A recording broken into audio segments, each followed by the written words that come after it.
नमस्कार, आप देख रहे हैं 7C हिमाचल आजकल और मैं हूं दीक्षा कोहली। खबरों की ओर रुख करने से पहले नजर डालते हैं अब तक की मुख्य सुर्खियों पर। पंचायती राज मंत्री जयराम ठाकुर ने जंजैहली में नवनिर्मित जुगान धमरोला सड़क मार्ग का किया उद्घाटन। आगामी विधानसभा चुनाव को लेकर तीसरे मोर्चे के गठन की कवायद हुई तेज। कांग्रेस बीजेपी के असंतुष्टों समेत हिलोपा के साथ संभावनाओं की तलाश में जुटी माकपा।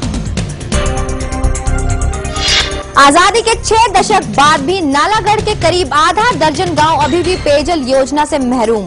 समस्या का हल न होने से लोग अब विधानसभा चुनाव के बहिष्कार की बात करने में लगे। देश विदेश से हजारों की गिनती में पर्यटक पहुंच रहे हैं मनाली। व्यास नदी में रिवर राफ्टिंग बना सैलानियों का आकर्षण का केंद्र। और अब खबरें विस्तार से। प्रदेश में विधानसभा चुनाव पास है और अब हर मंत्री उद्घाटनों व शिलान्यासों की झड़ी लगाने में लगा हुआ है। इसी क्रम में पंचायती राज मंत्री जयराम ठाकुर ने थुनाग में नवनिर्मित जुगान धमरोला सड़क मार्ग का उद्घाटन किया। इस दौरान उन्होंने कहा कि प्रदेश सरकार सभी दुर्गम इलाकों को परिवहन सेवा से जोड़ने के लिए कृत संकल्प है। पंचायती राज मंत्री जयराम ठाकुर ने थुनाग में नवनिर्मित जुगांद घमरोला सड़क मार्ग का उद्घाटन कर इसे क्षेत्रवासियों को समर्पित किया। इसके अलावा उन्होंने तुंगाधार में बाखली खड्ड पर बने पुल का भी लोकार्पण किया। इस मौके पर जयराम ठाकुर ने एक जनसभा को संबोधित करते हुए कहा कि इस सड़क बनने से इलाके के लोगों को सुविधा होगी।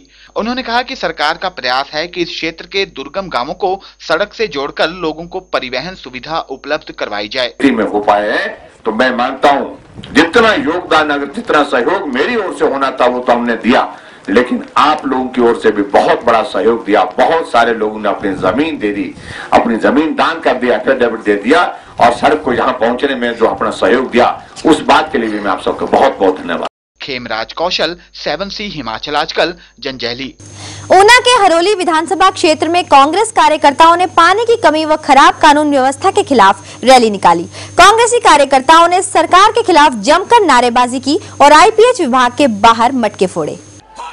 हिमाचल कांग्रेस मीडिया सेल के अध्यक्ष मुकेश अग्निहोत्री की अध्यक्षता में कांग्रेसी कार्यकर्ताओं ने आक्रोश रैली निकाली। कार्यकर्ताओं ने पानी की समस्या से निपटने में नाकाम रहने पर आईपीएच विभाग के बाहर मटके भी फोड़े। इस मौके पर मुकेश अग्निहोत्री ने कहा कि भाजपा सरकार हर क्षेत्र में नाकाम रही है।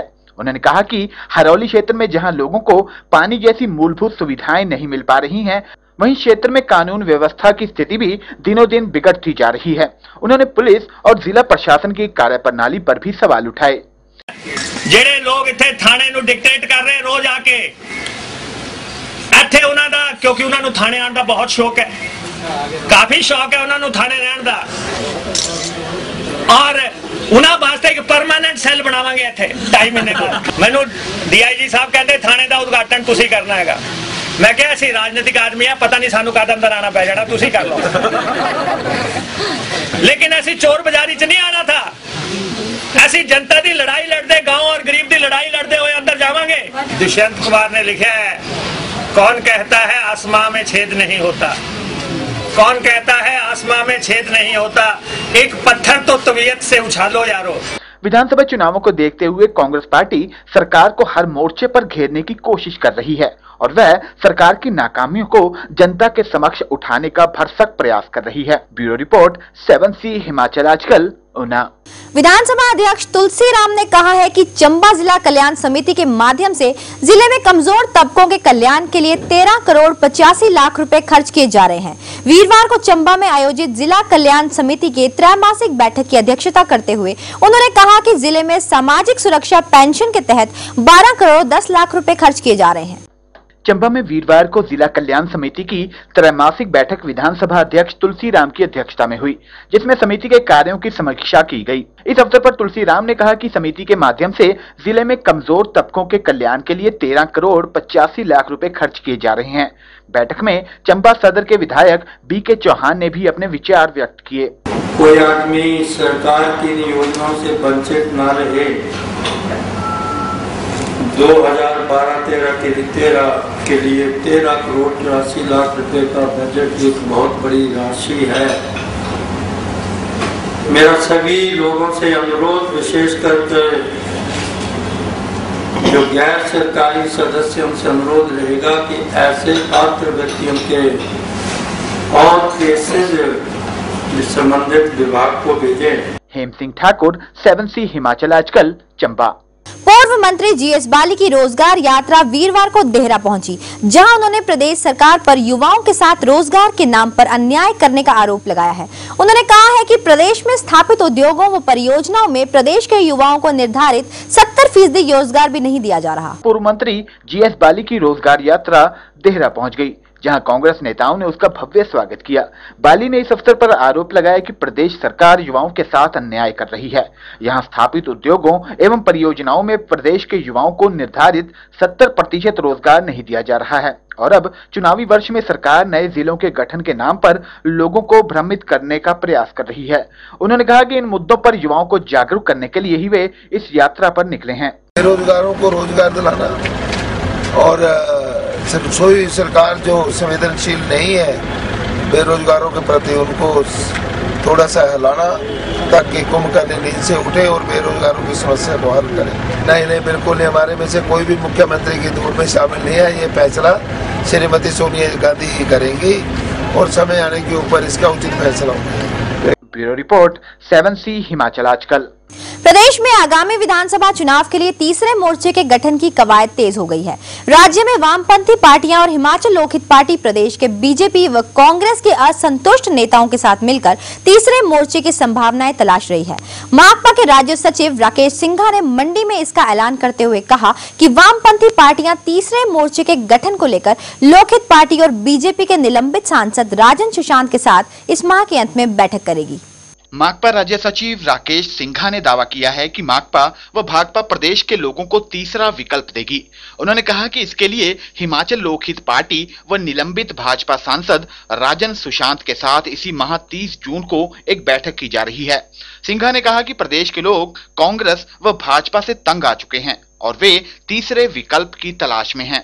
कि कैसे आने वाले समय में जो ये विधानसभा के चुनाव होंगे कि कैसे हम इकट्ठे चलें, और प्रश्न सिर्फ हमारा इकट्ठा चलने का नहीं है कि कैसे हिमाचल प्रदेश में ये दो पार्टियां तीसरे विकल्प को कैसे खड़ा करें। हम दोनों पार्टियों की सहमति कि हिमाचल प्रदेश में तीसरा चुनावी विकल्प बनना चाहिए और हम समझते इस तीसरे चुनावी विकल्प के लिए जो हिमाचल लोकहित पार्टी है जिसका नेतृत्व माननीय महेश्वर सिंह जी कर रहे हैं, और आप जानते हैं कि कांगड़ा और हिमाचल के हिस्सों में जो ये सांसद बीजेपी के कांगड़ा से हैं माननीय सुशांत जी है जो जनता के मुद्दों पर लड़ाई लड़ रहे हैं, इनको भी इस मोर्चे में शामिल किया जा सकता है। अब देखना यह है कि प्रदेश में तीसरे मोर्चे के गठन की यह कवायद क्या रंग लाती है। ब्यूरो रिपोर्ट, 7C हिमाचल आजकल, मंडी। तो वहीं धर्मशाला में हिमाचल स्वाभिमान पार्टी के प्रदेशाध्यक्ष धूमल सरकार पर आरोप लगाया है कि सूबे में बेरोजगारी और भ्रष्टाचार के ग्राफ में इजाफा हुआ है। उन्होंने कहा कि प्रदेश में कानून व्यवस्था की स्थिति बुरी तरह से बिगड़ गई है और कांग्रेस विपक्ष की भूमिका निभाने में अभी तक असफल ही साबित हुई है। हिमाचल स्वाभिमान पार्टी ने आरोप लगाया है कि भाजपा के शासनकाल में प्रदेश में बेरोजगारी और भ्रष्टाचार बढ़ा है। धर्मशाला में पत्रकारों से बातचीत करते हुए पार्टी के प्रदेशाध्यक्ष सुभाष शर्मा ने कहा कि प्रदेश में कानून व्यवस्था की स्थिति बुरी तरह बिगड़ गई है। उन्होंने कांग्रेस पर भी विपक्ष की भूमिका निभाने में नाकाम रहने का आरोप लगाते हुए कहा कि दोनों पार्टियां जनहित के मुद्दों को भुलाकर अपने हितों को साधने में लगी हुई है। सुभाष शर्मा ने कहा कि प्रदेश के लोग कांग्रेस व भाजपा से तंग आ चुके हैं और अब वे तीसरे विकल्प की तलाश में हैं। मुख्यमंत्री प्रशासन तौर पे पहले से कमजोर सिद्ध हुए हैं और इनका अंकुश कभी भी ब्यूरोक्रेसी पे नहीं रहा और आज इनकी आपस में भाजपा की जो लड़ाई है उसके कारण प्रशासन की स्थिति बद से बदतर हो गई है। यूनिवर्सिटी के अंदर संघर्ष को माननीय हाईकोर्ट को इंटरवेन करना पड़ा। फतेहपुर में पुलिस की शरेआम पिटाई हुई, एसडीएम, डीएसपी और सबकी गाड़ियों को तोड़ दिया गया जनता के द्वारा और इनके अपने ही हनुमान एमएलए नूरपुर के श्री पठानिया जी की गाड़ी को गुंडों ने तोड़ दिया। इससे बड़ा प्रमाण और क्या हो सकता है कि वर्तमान मुख्यमंत्री और ये प्रशासन पूरी तरह चरमरा चुका है प्रदेश में। ब्यूरो रिपोर्ट, धर्मशाला 7C हिमाचल आजकल। जनता को सरकार की योजनाओं से जोड़ने के लिए पदर की चौहार घाटी में प्रशासन जनता के द्वार कार्यक्रम का आयोजन किया गया। इसमें उपायुक्त, पुलिस अधीक्षक सहित विभिन्न विभागों के अधिकारी मौजूद रहे। इस दौरान अलग अलग पंचायतों के लोगों ने प्रशासन के समक्ष 310 मामले उठाए। पद्दर की चौहार घाटी के टिक्कन गांव में प्रशासन जनता के द्वार कार्यक्रम का आयोजन किया गया, जिसमें जिलाधीश, पुलिस अधीक्षक सहित विभिन्न विभागों के अधिकारी मौजूद रहे। इस कार्यक्रम में विभिन्न पंचायतों के लोगों ने प्रशासन के समक्ष 310 मामले उठाए। इनमें से 260 मामलों का मौके पर ही निपटारा कर लिया गया, जबकि बाकी 50 मामले संबंधित विभागों को कार्रवाई के लिए भेजे गए। इस मौके पर एसडीएम पद्दर विनय मोदी ने बताया कि प्रशासन जनता के द्वार कार्यक्रम बेहद सफल रहा। इसमें लोगों ने काफी रुचि दिखाई और अपनी समस्याएं प्रभावी तरीके से प्रशासन के समक्ष रखी। मंडल पद्दर के अंतर्गत चौहार घाटी के टिक्कन में जिला स्तरीय प्रशासन जनता के द्वार कार्यक्रम का आयोजन आज किया गया। इसकी अध्यक्षता उपायुक्त मंडी श्री देवेश कुमार जी ने की। इस दौरान लगभग 300 जन समस्याएं सुनी गई और उनका निपटारा करने के आदेश विभिन्न विभागों से आए अधिकारियों को मौके पर दिए गए। किशन भोज, पद्दर 7C हिमाचल आजकल। 7C हिमाचल आजकल में खबरों का सिलसिला जारी है। फिलहाल वक्त हो चला है एक छोटे से ब्रेक का। आप बने रहिए 7C हिमाचल आजकल के साथ।